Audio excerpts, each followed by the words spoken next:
Assalamualaikum warahmatullahi wabarakatuh. Waalaikumsalam warahmatullahi wabarakatuh. Selamat sore ibu-ibu. Sore Bu. Sehat? Alhamdulillah. Alhamdulillah ya. Udah nyiapin makanan suami tadi di rumah? Alhamdulillah udah Bu. Syukur alhamdulillah ya. Oke, jadi kita ketemu lagi dalam pertemuan tentang pencegahan dan penanganan stunting. Nah, pada pertemuan yang lalu kita sudah mempelajari tentang mendukung ibu hamil mengakses informasi dan layanan yang tepat. Jadi apa aja yang bisa diakses ibu hamil, ibu-ibu? Di mana dia bisa mengakses tentang informasi tentang layanan yang tepat untuk pencegahan stunting tadi yang bulan lalu. Jadi untuk pertemuan ini kita membahas tentang modul 3 pencegahan dan penanganan stunting melalui pemenuhan kesejahteraan ibu hamil ya Bu ya. Nah sebelumnya saya tanya dulu, kemarin udah isi tabel janji diri? Udah Bu. Udah, alhamdulillah udah dilaksanakan?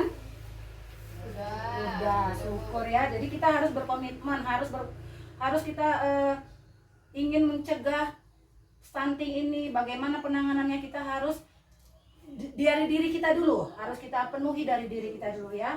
Baru kita bisa menularkannya ke orang lain. Nah, pada pelajaran ini kali ini kita akan belajar tentang mendukung perawatan sehari-hari ibu hamil, di mana kita harus memperhatikan atau memberikan dukungan kepada ibu hamil untuk mengkonsumsi makanan sehat dan bergizi.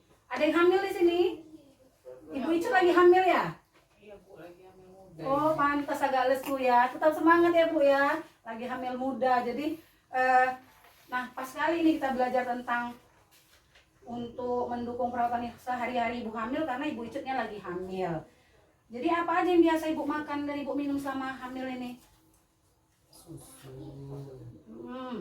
Terus susu, kemudian buah-buahan, iya. Telur, makan telur ada lembut ikan. Oh, alhamdulillah ya. Jadi tercakuplah dia karbohidratnya, proteinnya, vitaminnya, mineralnya. Jadi semua termasuk di dalamnya ya Bu. Jadi jangan makan nasi pakai mie instan, apalagi kaleng-kaleng. Ngidam Bu. Ngidam? Iya. Oh, ngidam harus jangan dibiasakan. Nggak boleh minum atau makanan-makanan yang Jadi nggak boleh ya Bu. nggak boleh. Jadi harus makanan-makanan yang bergizi, yang memenuhi kebutuhan gizi. Biar anaknya nggak stunting. Kalau makannya makanan-makanan kaleng, cepat saji, kan pakai pengawet ya, nggak bagus. Jadi makanan yang bergizi sangat penting bagi ibu hamil untuk mencegah kekurangan gizi dan kekurangan darah yang dapat mengakibatkan anak lahir stunting. Nah, selain itu apalagi yang harus dikonsumsi oleh ibu hamil? Nah, ibu hamil itu perlu makan makanan yang bergizi dan seimbang dan meminum tablet tambah darah setiap hari untuk mencegah kekurangan gizi dan kekurangan darah yang dapat mengakibatkan anak lahir stunting. Selain itu juga keluarga harus juga memastikan dan membuat jadwal agar ibu hamil tepat meminum tablet tambah darah tadi. Jadi minumnya malam hari ya Bu ya. Jadi si bapak atau anggota lainnya harus menyediakan buah-buahan atau makanan-makanan yang untuk mengurangi rasa mual, karena mual dia habis setelah makan minum tablet tambah darah gitu kan Bu Icut? Iya, mual dia, rasanya kurang enak ya.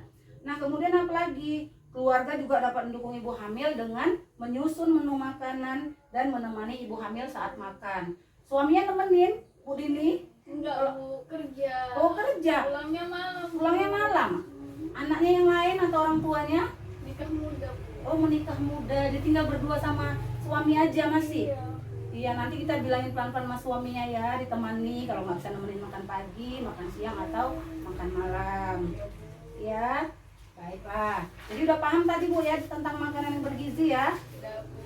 Alhamdulillah. Nah, selanjutnya kita akan masuk kepada dukungan kepada ibu hamil untuk terbiasa menjaga kebersihan dan cukup istirahat. Jadi kalau ibu hamil itu nggak boleh malas-malas.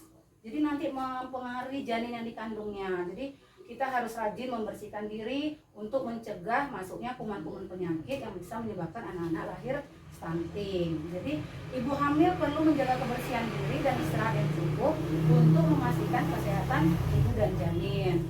Dan kemudian keluarga dapat mendukung ibu hamil berbagi peran dalam menyelesaikan pekerjaan rumah tangga, sehingga ibu hamil mempunyai cukup waktu untuk istirahat. Jadi kalau ibu hamilnya lagi lemes atau lagi pengen istirahat, bapaknya harus bantu, misalnya cuci piring, atau kalau udah ada lahir anak pertamanya bantuin jagain anaknya gitu ya Bu ya. Jadi dukungan suami dan anggota keluarga sangat-sangat penting untuk memenuhi kebutuhan ibu hamil dalam menjaga kesehatannya, terutama untuk istirahat yang cukup. Kemudian keluarga juga dapat mengingatkan ibu hamil, misalnya untuk menjaga kebersihan diri, mandi 2 kali sehari, gosok gigi, kemudian cuci rambut, ganti pakaian, dan cuci tangan pakai sabun. Jadi pakai sabun di air yang mengalir ya Bu ya, nggak cukup di air saja, harus menggunakan sabun. Jadi kuman-kuman itu hilang kuman-kumannya, jadi mengurangi kuman yang masuk ke dalam tubuh ibu hamil, jadi mengurangi infeksi yang terjadi dan mencegah penyebab terjadinya stunting. Paham ya Bu ya tentang dukungan pada ibu hamil untuk menjaga kebersihan diri dan waktu istirahat yang cukup? Sudah paham? Udah bisa dimengerti? Iya, terima kasih. Nah, selanjutnya kita tentang dukungan kesehatan mental untuk ibu hamil.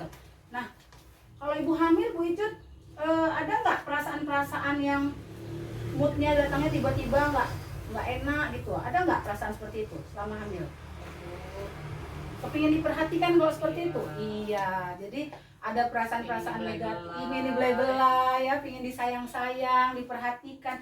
Itulah memang yang terjadi kepada ibu hamil. Jadi kondisi mentalnya itu berubah-ubah. Nanti tiba-tiba dia sedih, rasa cemasnya berlebihan. Jadi disitulah harus didukung oleh dukungan keluarga tadi. Jadi kesehatan mental ibu hamil itu terjaga.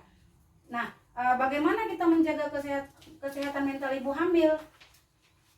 Coba bagaimana caranya?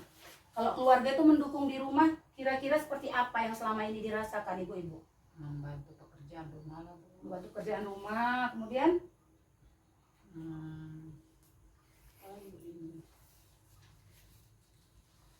lemes ya Bu, karena hamil ya, bawaannya lemes saja ya. Iya, jadi terima kasih atas jawabannya Bu Icut, Bu Dini. Jadi ibu hamil itu mengalami berbagai macam perasaan, baik itu senang, sedih, semangat, tertekan, khawatir. Was-wasnya lebih tinggi, apalagi di masa-masa trimester ketiga ya, mau lahiran, nanti gimana anakku, bagaimana nanti ini, sehat enggak. Rasa ketakutan itu berlebihan kadang-kadang ya. Jadi disitulah faktor keluarga dan lingkungan mendukung kesehatan ibu hamil. Jangan ditakut-takuti. Jadi ibu hamil itu dikasih pengertian. Kalau dia curhat, kita dengerin. Jangan makin disudutkan. Kalau dia salah, jangan langsung, apa ini salah? Jangan gitu. Dikasih tahu pelan-pelan. Jadi hatinya nggak tersinggung gitu. Jadi dijaga perasaannya. Kemudian jangan suka mengolok-olok. Jangan suka apa namanya itu, udah tahu ibunya lemes atau anaknya ngomong anti macam-macam, bapaknya ngomong macam-macam yang nyakitin ibu hamil. Jadi jangan ya Bu, karena apa? Bisa mengganggu pertumbuhan janin di dalam hak kehamilan ibu tadi ya. Jadi keluarga dan lingkungan perlu memberikan lebih banyak perhatian dan waktu kepada ibu hamil untuk mengungkapkan perasaan, ide dan pengalamannya. Tadi seperti yang saya jelaskan, curhat, ngobrol, diskusi, sehingga akan membantu ibu hamil merasa senang atau bahagia karena mendapat perhatian yang cukup. Jadi hal ini akan berpengaruh baik pada kondisi ibu hamil dan janinnya. Ya Bu ya, paham ya? Paham Bu. Iya, oke. Terima kasih. Saya ucapkan atas kehadiran ibu-ibu hari ini. Saya senang sekali ibu berbagi pengalaman dengan saya. Jangan lupa ya, nanti di rumah dibuat rencana tentang pertemuan kita hari ini. Tabel janji diri ya. Nanti kita kumpulkan. Oke, kalau ada yang kurang jelas nanti kita bisa diskusi lagi. Bisa juga telepon saya, bisa ngomong langsung. Saya ucapkan terima kasih sekali lagi. Mohon maaf jika ada salah. Billahi taufiq wal hidayah. Wassalamualaikum warahmatullahi wabarakatuh. Waalaikumsalam.